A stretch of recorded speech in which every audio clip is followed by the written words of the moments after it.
चलिए दोस्तों, तो लर्निंग के जो सेशन चल रहा है उसमें आज जो हम बात करेंगे वो करेंगे हम डोजी कैंडल के बारे में कि डोजी कैंडल होता क्या है, कैसे इसका फॉर्मेशन होता है। तो हम आजकल केवल डेली कैंडल का ही बात करेंगे, बाद में हम जब आगे चलेंगे तो हम उसको चेंज करते चले जाएंगे। तो मान लीजिए किसी भी स्टॉक का ओपनिंग हुआ 10 रुपये पे,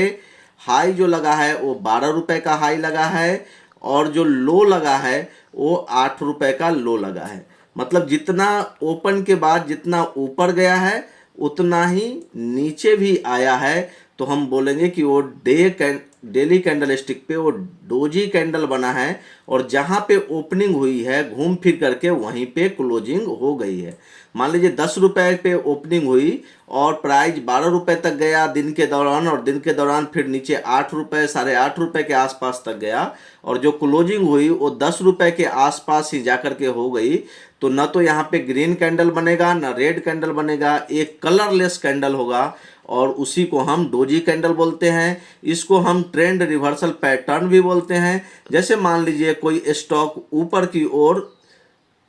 ओर बढ़ रहा है, कहाँ बढ़ रहा है, ऊपर की ओर बढ़ रहा है, यहाँ पे ऐसे ऊपर की ओर जा रहा है, और यहाँ टॉप पे आकर के अगर इस तरह का डोजी कैंडल बन जाता है डेली कैंडल स्टिक चार्ट पे, जहाँ पे ओपन हुआ है उसी प्राइस पे जाके क्लोज हो जाता है, हाई जितना बनाता है उतना ही नीचे भी आता है, लो भी बनाता है, लेकिन दिन के दौरान जब क्लोजिंग होती है 330 का, तो जहाँ पे ओपनिंग हुई है वहीं पे क्लोजिंग हो जाती है। तो माना जाता है कि यहाँ से अब प्राइस जो है, जो अप ट्रेंड में इतना बड़ा ट्रेंड चल रहा था अप ट्रेंड का, ये अब खत्म हो जाएगा, फिनिश हो जाएगा, और नीचे की ओर अब डाउन ट्रेंड स्टार्ट होगा। तो डोजी कैंडल को ही हम लोग ट्रेंड रिवर्सल पैटर्न भी एक मानते हैं कि जब डोजी कैंडल बन गया है तो फिर वहाँ से प्राइस गिर सकता है अगर टॉप पे बना है तो। अगर हम उल्टा जाते हैं, इसके बिल्कुल उल्टा जाके अगर हम बात करते हैं, तब क्या होगा। मान लीजिए कोई स्टॉक क्या हो रहा है, फॉल हो रहा है, फॉल हो रहा है, फॉल हो रहा है, और ये बॉटम के आसपास आकर के